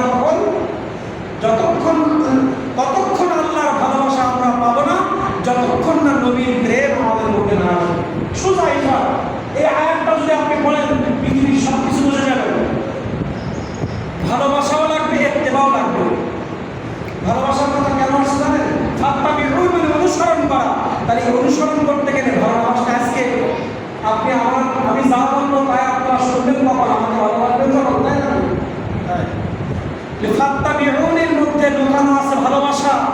নবীর প্রত্যেকটা সুন্নতের আমল আপনি করতে পারবেন তখন, নবীকে ভালোবাসবেন যখন। এজন্য বলা হয়েছে একটা মানুষের কথা শুনতে ভালো লাগে তখন, তার প্রতি মহব্বত আসে যখন। অনুসরণ আগে ভালোবাসা লাগবে। এজন্য আহলে সুন্নাত ওয়াল জামাত, আউলিয়া একরাম ভক্ত যারা ওলি ভক্ত, রাসূল ভক্ত, সাহাবী ভক্ত, আহলে সুন্নাত ওয়াল জামাত, তারা এই আয়াতের প্রথমেই বলা, এই শব্দের প্রথমেই বলা হয়েছে মুহাম্মদের কথা। আর কেউ বলেছে ইত্তিবার কথা, মুহাম্মদ বাদ দিয়েছে। আমি আপনাদের কাছে সত্য প্রশ্ন করি, তাফসীর বাদ দেন, সাধারণ জ্ঞান কি বলে? ভালোবাসা না হলে তার অনুসরণ সম্ভব না। ভালোবাসা হলে অনুসরণ সহজ হয়। আমি আপনার কথা, আপনি যা বলবেন আমি তাই শুনবো। এর জন্য আমার কি করা লাগবে? আপনাকে খুশি করা লাগবে, আপনার প্রতি আমার সেই মহব্বত তৈরি করা লাগবে। না আমি যা বলবো আপনি শুনবেন না। আজকে ইমামের প্রতি মুসল্লিদের মহব্বত কম। মুসল্লিকে যদি ইমাম সাহেব করে ডাইনি মুসল্লিদের হয়, তাহলে সেই মহব্বত নাই। মহব্বত শুধু আমাদের সেজদার সময়, কাতার মধ্যে হওয়ার সময় ইমাম, ইবতিদায়ে বিহাদার ইমাম, বাইরে গিয়ে ইমাম। এর কারণ মিজানের মহব্বত তৈরি হয়, কানেকশন ভালো না। এজন্য রাসূলের মহব্বতের কথা বললে চুলকানি হয়, রাসূলের ইত্তিবার কথা বললে কারো রাগ হয়। সুদের বিরুদ্ধে, ঘুষের বিরুদ্ধে, জেনার বিরুদ্ধে, ক্ষমতার বিরুদ্ধে কথা বললে কারো চুলকানি হয়, কারণ তার ভিতরে হুব্বুর রাসূল নেই। হুব্বুর রাসূল থাকলে সে কোরআন হাদিসের বাইরে কাজ করতে পারে না। মহব্বত যদি করতে পারি সংখ্যা সহজ হবে। আল্লাহ তাআলা বললেন, হে নবী আপনি পৃথিবীর মানুষকে জানিয়ে দিন, তারা যদি আমি আল্লাহ আমার ভালোবাসা তারা পেতে চায়, আপনি নবী আপনাকে মহব্বত করা লাগবে। আপনি নবী আপনাকে মহব্বত শুরু করে দিবেন। আপনার ইত্তিবা যখন শুরু করে দিবে, আপনার ইত্তিবা শুরু করতে দেরি আমি ভালোবাসতে শুরু করব না। আপনি এখন যদি তওবা করেন, এক্ষুনি এই আয়াতের ব্যাখ্যা হচ্ছে, আজকে এই রাতে এই মজলিসে বসে আপনি যদি আল্লাহর কাছে তওবা করে কান্না করেন, আল্লাহ আজ থেকে আমি আপনার নবী মুহাম্মদকে প্রেম, মুহাম্মদ আপনার নবী মুহাম্মদুর রাসূলুল্লাহকে আজকে থেকে মুহাম্মদ শুরু করে দিলাম, আজকের থেকে পর্যায় করবে আমি নবীর প্রত্যেকটি সুন্নতের আমল শুরু করে দিলাম। এই স্বীকৃতিটা আজকে মসজিদ থেকে দিয়ে বাড়ি যেতে পারেন। আল্লাহর কোরআন বলছে, ওয়া ইয়াগফির লাকুম যুনুবাকুম, যখনই আমার নবীকে মহব্বত শুরু করে দিবে, যখনই আমার নবীর ইত্তিবা শুরু করে দিবে, ওয়া ইয়াগফির লাকুম, আমি তাদেরকে ক্ষমা করে দেব। যুনুবাকুম যত পাপ আছে, যুনুবাকুম না বলে অন্য শব্দ বলতে পারবেন। একটা মানুষের জীবনে বিভিন্ন সাইডের পাপ থাকে, একরকম গুনাহ আমরা করি না, আমরা বিভিন্ন সাইডের গুনাহ করি। এজন্য আল্লাহ তাআলা বলেন, ওয়া ইয়াগফির লাকুম যুনুবাকুম, জীবনে যত গুনাহ করেছে সব গুনাহ মাফ করে আমি তাকে জান্নাতি বানায় দেব। সুবহানাল্লাহ। শুধু নবী মুহাম্মদ চিন্তা করা, আল্লাহু গফুর রহিম, আমি রহিম, আমি গফফার, আমি করুণাময়, আমি সব গুনাহ মাফ করে তাকে জান্নাতের সার্টিফিকেট দিয়ে বাড়ি পাঠিয়ে দেব। সুবহানাল্লাহ। তাই আল্লাহর মহব্বত পাইতে গেলে সেখানে নবী লাগবে, আর আনুগত্য করতে গেলে সেখানেও নবী লাগবে। কুল আতিউল্লাহ, এই আয়াতের পরে কুল ইন কুনতুম তুহিব্বুনার পরে কুল আতিউল্লাহ ওয়া রাসূল ফাইন তাওয়াল্লাউ ফাইন্নাল্লাহা লা ইউহিব্বুল কাফিরিন। হে নবী, শুধু মহব্বত নয়, আপনাকে মহব্বত করবে আমি আল্লাহ, মহব্বত করব, আপনার আনুগত্য করবে আমি আল্লাহ, আমার আনুগত্য হবে। আপনি নবী, আপনার আনুগত্য যদি কেউ না করে, আপনার আনুগত্য থেকে যদি কেউ মুখ ফিরিয়ে নেয়, আমি তাদেরকে কাফের ঘোষণা করে দিলাম। ফাইন তাওয়াল্লাউ ফাইন্নাল্লাহা লা ইউহিব্বুল কাফিরিন, আপনার আনুগত্য থেকে যে মুখ ফিরিয়ে নেবে, ফাউলাইকা হুমুল কাফিরুন, সবাই কাফের। নবী সাল্লাল্লাহু আলাইহি ওয়াসাল্লাম হওয়ার সুযোগ নাই। আপনি আল্লাহ পাকের কাজ হবে না। আল্লাহ বলছে, আমার কাছে আসতে গেলে আমার নবী লাগবে, আমার নবীর ইত্তিবা করো, আমার ইত্তিবা হবে। নবী বাদকে আমার ইত্তিবা করবা, ফাউলাইকা হুমুল কাফিরুন। নবীর থেকে তাহলে নবীর সম্মান নিয়ে কোনো ব্যাখ্যা করা যাবে না। যেখানেই নবীর সম্মান আলোচনা হবে, হিসাব করে কথা বলতে হবে। মুখ ফেরানো মানে কি? নবীর নামে কটূক্তি, এটাও নবীর থেকে মুখ ফেরানো। নবীর মিলাদুন নবীর অনুষ্ঠান, এখানে বাজে কথা বললে নবীর থেকে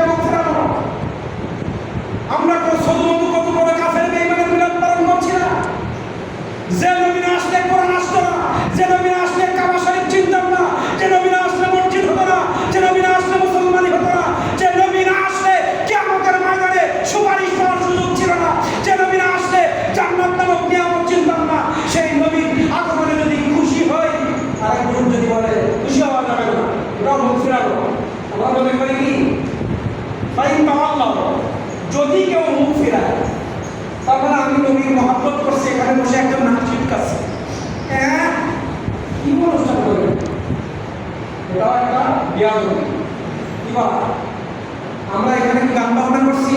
না। আল্লাহ তাআলা বলেন ওয়া রাফা'না লাকা যিকরাক, হে নবী আপনার মর্যাদা আমি আকাশচুম্বী করেছি।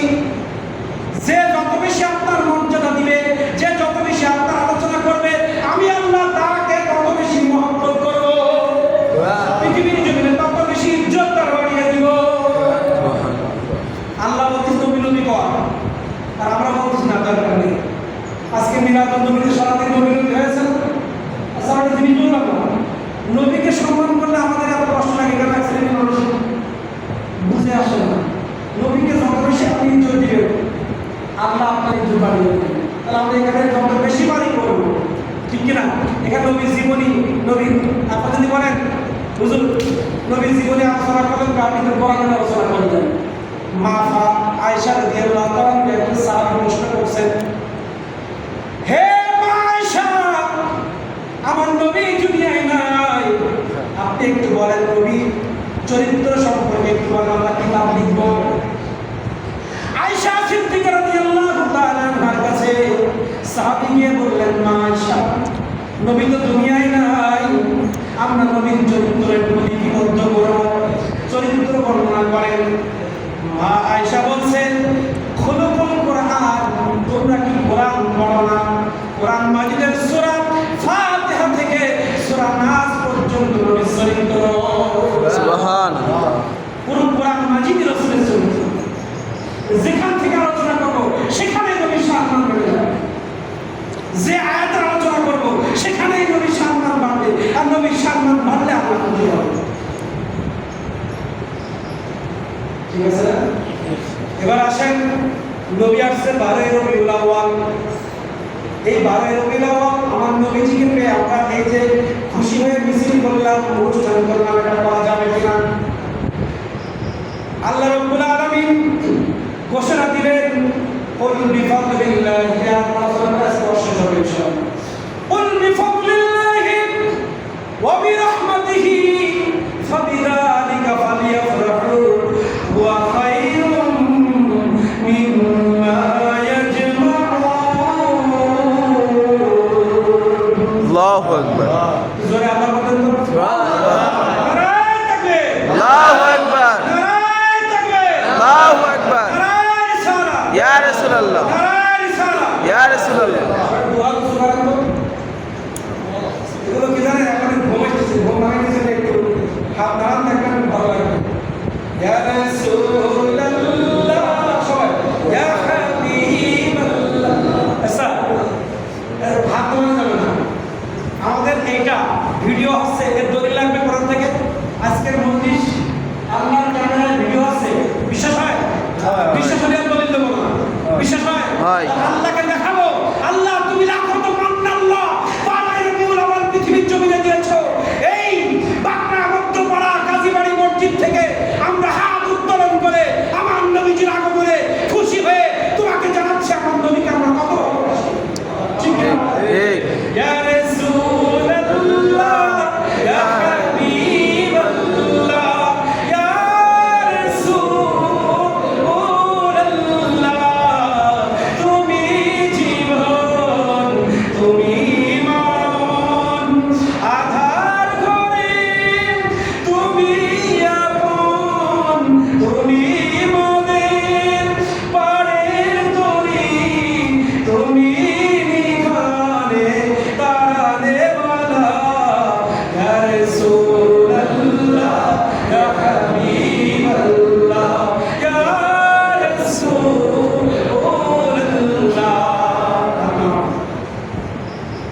তুমি নিখানে তারানে বালা।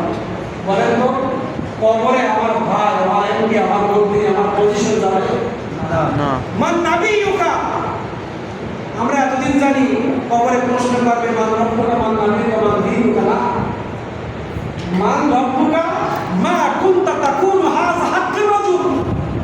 হাদিসের পুরো ইবারতটাই মা কুনতা তাকুনু হাযা হাক্কুর রাজুল। রাজুল মানে ব্যক্তি, হাযা মানে এই ব্যক্তি সম্পর্কে তোমার ধারণা কি? কবরে আমাদের প্রশ্ন হবে, নবীজিকে ডাইরেক্ট হাজির করা হবে। মা কুনতা তাকুনু হাযা হাক্কুর রাজুল, এই ব্যক্তি সম্পর্কে তোমার ধারণা কি?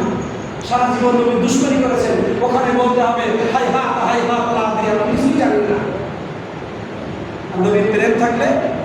আমার নবী মুহাম্মদ রাসূলুল্লাহ সাল্লাল্লাহু আলাইহি ওয়াসাল্লাম সঙ্গে সঙ্গে জান্নাত আছে। কোন মুহাদ্দিস ইকরাম বলেছেন কবরে একটাই প্রশ্ন হবে, সেটা হচ্ছে মা কুনতা তাকুনু হাযা হাক্কা বলুন। তারা দলিল দিয়েছে রবকে সবাই চেনে, গড বলুন, ভগবান বলুন, না যাই বলুন, আল্লাহকে সবাই মানে, আল্লাহকে সবাই মানে। দিন ইসলাম, এটা বিধর্মীরাও জানে ইসলাম ধর্ম আছে, বৌদ্ধ, খ্রিস্টান, হিন্দু, বিভিন্ন ধর্ম বিবিধ আছে। ও কাফেররাও জানে মুসলমান ধর্মটা আছে। আটকাবে এক জায়গায়, না কুনতা তাকুনু হাযা হাক্কা রাসূল, এই রাসূলকে চেনার জায়গায় সবাই আটকায় যাবে। এজন্য অনেক মুহাদ্দিস ইকরাম বলেছেন কবরের প্রশ্ন হবে। হাদিস তো অনেক, কোন জায়গায় মানবকা মানবিকা মানবিকা হাদিসে আছে। অধিকাংশ হাদিসে আমরা পড়েছি মিশকাত শরীফ, বুখারী শরীফ, মা কুনতা তাকুনু মা কুনতা তাকুনু মা কুনতা তাকুনু, নবীর জায়গায় এসে মা কুনতা তাকুনু এই শব্দ ব্যবহার হয়েছে।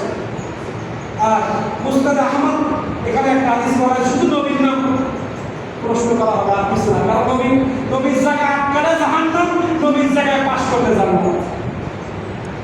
এজন্য তো আমরা নবী নবী করি, ঠিক কিনা? ঠিক। আজকের এই নবী নবী আমাদের নাজাত রাসূল হিসেবে, ঠিক কিনা বলেন?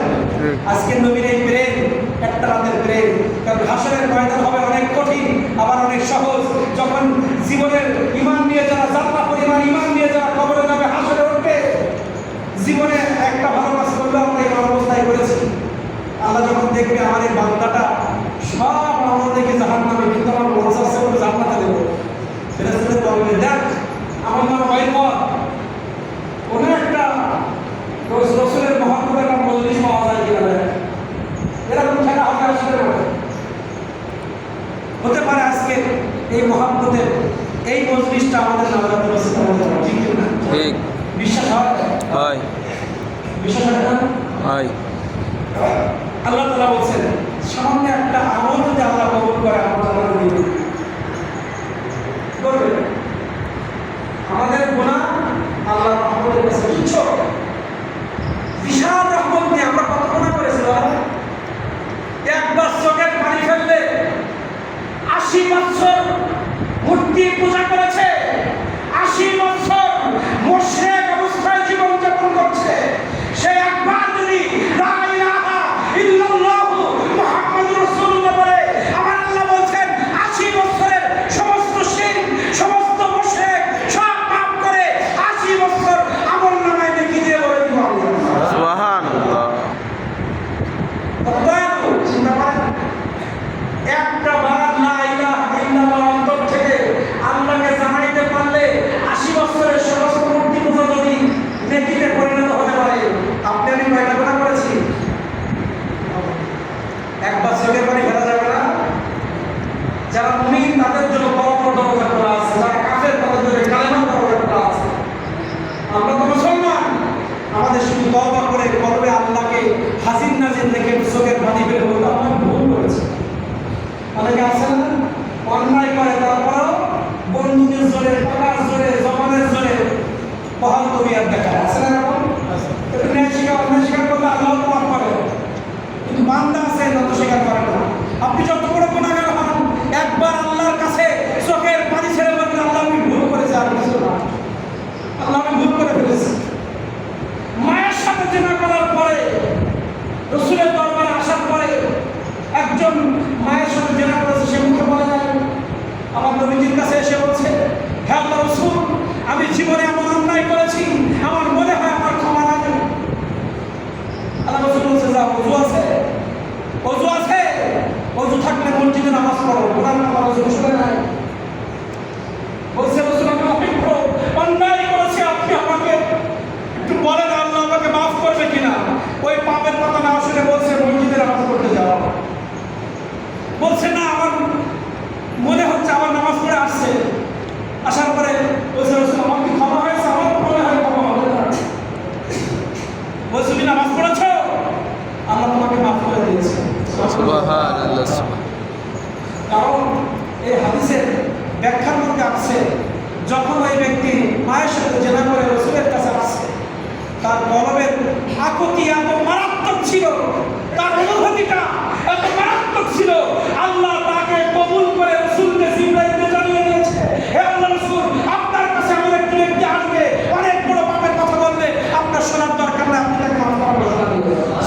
সুবহানাল্লাহ।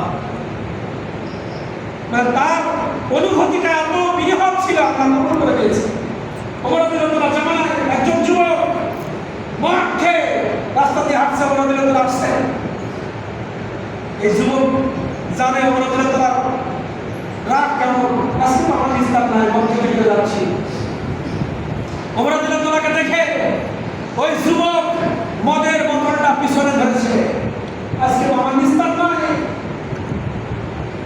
ওই যুবক মদের বোতলটা পিছনে রেখে চোখ দিয়ে অঞ্চলে কাঁদতেছে আর কলমে কলমে আল্লাহ আল্লাহ করছে। ও আল্লাহ, জীবনে অনেক মদ খেয়েছি, অনেক অন্যায় করেছি, আজকে অনেক অন্যায় করেছি, আজকে আমার কোনো নিস্তার নাই। ও আমার মাবুদ, তুমি যদি আজকে ওমরের হাত থেকে আমাকে বাঁচিয়ে দাও, আমি জীবনের কোনো অন্যায় কাজ ছেড়ে দেব। সুবহানাল্লাহ। তার মনের আকুতি মিনতি, আমরা চোখে যত পানি ছড়াই না কেন, মুখে যত বল দিই না কেন, আমার কলমের মধ্যে মুখের মধ্যে যদি এক হয়ে যায়, আমার ফেস এবং আমার কলম যদি এক হয়ে যায়, কলমের কলমটা কি আল্লাহ জোরে বলেন, কলমের মালিককে আল্লাহ। আপনি চোখে পানি ছাড়েন আর না ছাড়েন, কলমের কথা রাখে কে? আল্লাহ। কলমের খবর রাখে কে? আল্লাহ। ওই যুবক কলম দিয়ে আল্লাহকে খুশি করতে পেরেছে। ওমর রাদিয়াল্লাহু তাআলা এসে বলছে, যুবক পিছনে কি লুকাইলা, বের করো, কি লুকাইলা বের করো। যুবক বোতলটি ওমর রাদিয়াল্লাহু তাআলা কাছে যখন দিলেন, ওমর রাদিয়াল্লাহু তাআলা ঢেলে দেখেন বোতলের মধ্য থেকে মধু বায়ু হইতেছে। সুবহানাল্লাহ। তাহলে আল্লাহ যদি তওবা করার কারণে মদের বোতলের মদকে মধু বানাইতে পারে, তাহলে আপনার আমার গুনাহ মাফ করতে পারে কিনা? আরে আল্লাহ পারে না, কোনো কিছু আছে? না। আল্লাহ মাফ করতে পারে না, এটাও তো শিরক। তাহলে আজকে আমরা মুনাজাতের মাধ্যমে, তওবার মাধ্যমে আজকে আল্লাহর কাছে দোয়া করি, আল্লাহ তোমার নবী শেয়ার করেছিলাম, আয়াতের বাংলা অনুবাদ করে শেষ করছি 5 মিনিটের ভিতরে। কুল হে নবী আপনি বলেন, বিফাদলিল্লাহ, ফাদল মানে অনুগ্রহ, আল্লাহ মানে আল্লাহ। আল্লাহ তাআলা বলছে, কুল হে নবী আপনি বলেন, বিফাদলিল্লাহ, আমি আল্লাহর অনুগ্রহ যারা পেয়েছে, অবি রহমাতিহি, আমার রহমত যারা পেয়েছে, ফাবিযালিকা, ওই ব্যক্তিরা, ফালিয়াফরাহু, তারা যেন খুশি উদযাপন করে। সুবহানাল্লাহ বলেন। সুবহানাল্লাহ। আমি বাংলা ওয়ার্ড মিনিং করেছিলাম, ব্যাখ্যায় যায় বিফাদলিল্লাহ।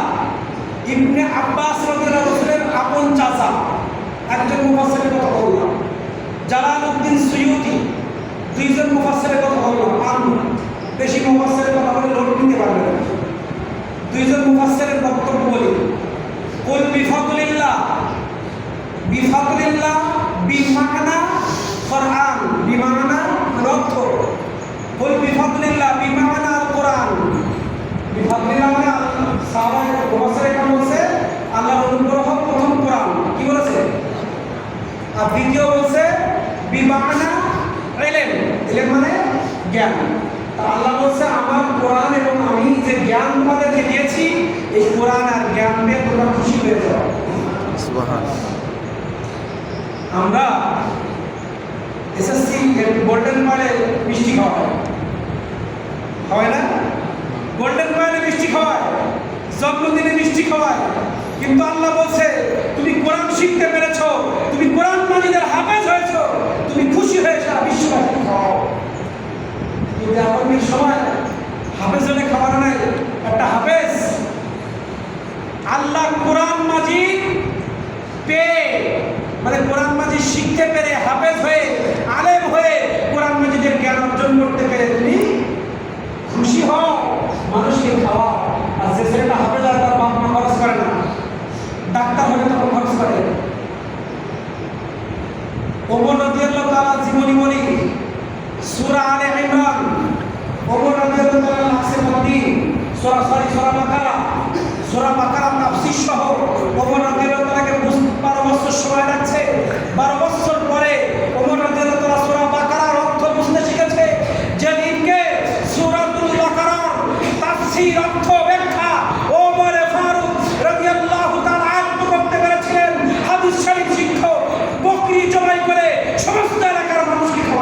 সুবহানাল্লাহ। জানতেন কোরআন পেয়ে জ্ঞান পেয়ে খুশি হতে আল্লাহ বলেছেন। কোরআন মাজিদের সূরা মুখস্থ করা, কোরআন মাজিদের জ্ঞান অর্জন করা, এই মানুষগুলো আল্লাহর কাছে সব থেকে বেশি প্রিয়। এই কোরআন মাজিদ শিখতে পেরে, কোরআন মাজিদের জ্ঞান অর্জন করতে পেরে আল্লাহ বলেছেন তুমি খুশি হও। সুবহান। এটা গেল বিফাদলিল্লাহ ওয়া বিরহমাতিহি। ওয়া বিরহমাতিহি বিমানা মুহাম্মাদুর রাসূলুল্লাহ সাল্লাল্লাহু আলাইহি ওয়াসাল্লাম। বলেছেন কে? জালালউদ্দিন সুয়ুতী, তাফসীর জালালাইনের লেখক। ইবনে আব্বাস মুফাসসির জগতের শ্রেষ্ঠ মুফাসসির। ওয়া বিরহমাতিহি মানে নবী মুহাম্মদ রাসূলুল্লাহকে বলা হয়েছে। তাহলে জ্ঞান পেয়েছো, কোরআন পেয়েছো, নবী পেয়েছো, ফাবিযালিকা ফালিয়াফরাহু, তুমি খুশি উদযাপন করো। নবীটা পেয়েছি মানে নবী পাওয়া যায়। কবে পেয়েছি? আমার নবীটাকে আমরা কবে পেয়েছি? নবীর জীবনে কি আমরা, নবী যেদিন মক্কায় জন্মগ্রহণ করেছিল আমাদের এখানে কারো জন্ম সেখানে হয়েছে? আমার নবীজি যখন দুনিয়া আসছেন, মা আমেনা সহ মক্কার বড় বড় কাফের বেঈমানের বক্তব্য হাদিসে কি আছে? মা আমেনার কথা নয়, আমার নবীজি দুনিয়া আসছে বালুকণা পর্যন্ত লাব্বাইক আল্লাহুম্মা লাব্বাইক বলেছে। গাছের পাতা থেকে জবান ছড়ে এসেছে নবী জাহান সাহান ইয়া রাসূলুল্লাহ। সূর্য থেকে আসমান থেকে লক্ষ কোটি কোটি ফেরেশতা সমগ্র বিশ্ব আমার নবীজিকে ঘুরিয়ে দেখিয়েছেন। যেদিন নবীজি দুনিয়া আসছে পারস্য ওই প্রাসাদ পর্যন্ত মক্কা থেকে আলোকিত হয়ে গেছে। সমগ্র বিশ্বে খুশি উদযাপন করেছিল। আজকে নবীর জামানা আমরা পাই নাই, এজন্য বছরে একবার নবীর আগমনে খুশি উদযাপন করে বিরতি পাই। ঠিক না? ঠিক। আমরা নবীজির সেই জন্মস্থান দেখি নাই? যারা নবীজির জন্ম দেখেছিল তারা খুশি হয়েছিল, তারা জান্নাতি হয়েছে।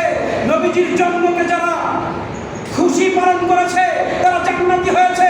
নবীজির আগমনে যারা গুচ্ছা হয়েছে তারা জাহান্নামী হয়েছে। আপনি আমি গোলাঘাট কাটি পাকড়ার জমিনের মানুষ নবীজির সেই আগমন সচক্ষে দেখতে পারি নাই। শ্রেষ্ঠ মানবের সেই জন্মদিনটাকে আমরা উপলব্ধি করতে পারি নাই। এই জন্য বছরে একবার নবীজির আলোচনা করে খুশি হয়ে জুলুস করে আমরা সেই 30টা মিটাই। ঠিক। কথা বলেন। আর খুশি পালন করতে তো আল্লাহ বলেছে আমার কি সমস্যা? কোরআন পাইছো, জ্ঞান পাইছো, নবী পাইছো, খুশি হও। পৃথিবীতে অনেক কিছু পেয়ে আমরা খুশি হই। সুন্দর বউ পেয়ে খুশি হই, সুন্দর সন্তান পেয়ে খুশি হই, ব্যবসা ভালো হলে খুশি হই, চাকরিটা ভালো হলে খুশি হই, ডাক্তার হলে খুশি হই, ইঞ্জিনিয়ার হলে খুশি হই, এমপি হলে খুশি হই, মন্ত্রী হলে খুশি হই, চেয়ারম্যান হলে খুশি হই, ওয়ার্ড মেম্বার হলে খুশি হই, মেম্বার হলে খুশি হই। হয় কি না? কিন্তু নামাজ পড়তে শিখে খুশি হয় কখন? কোরআন পড়তে শিখে খুশি হয় কখন? কোরআন পড়তেই তো পারবে না, খুশি হবে কখন? পৃথিবীর সব খুশিতে আমরা খুশি। বাংলাদেশ সারা বিশ্বে 31 নাইট হচ্ছে, পয়লা বৈশাখ হচ্ছে, কত বেদাতি কাজ হচ্ছে যার সাথে কোরআন হাদিসের কোন রকম সম্পর্ক নাই। আর যে খুশি পালনটা কোরআন এবং হাদিসের সাথে সম্পর্ক, সেইখানে আমাদের সুখানি গেল। ঠিক। এত খুশি আমরা পালন করি। আর ডাইরেক্ট কোরআন পেয়ে, জ্ঞান পেয়ে, নবী পেয়ে খুশি হতে বলেছেন কে? আল্লাহ। জোরে বলেন। আল্লাহ। যে আল্লাহ খুশি হতে বলেছেন সেখানে খুশি তো দূরের কথা, আরো বেরাজ হচ্ছে। ঠিক। আল্লাহ তাআলা আমাদের সবাইকে তৌফিক দান করুন। ওয়া আখিরি দাওয়ানা আলহামদুলিল্লাহি রাব্বিল আলামিন। আসসালামু আলাইকুম ওয়া রাহমাতুল্লাহি ওয়া বারাকাতুহু। সুযোগ হলে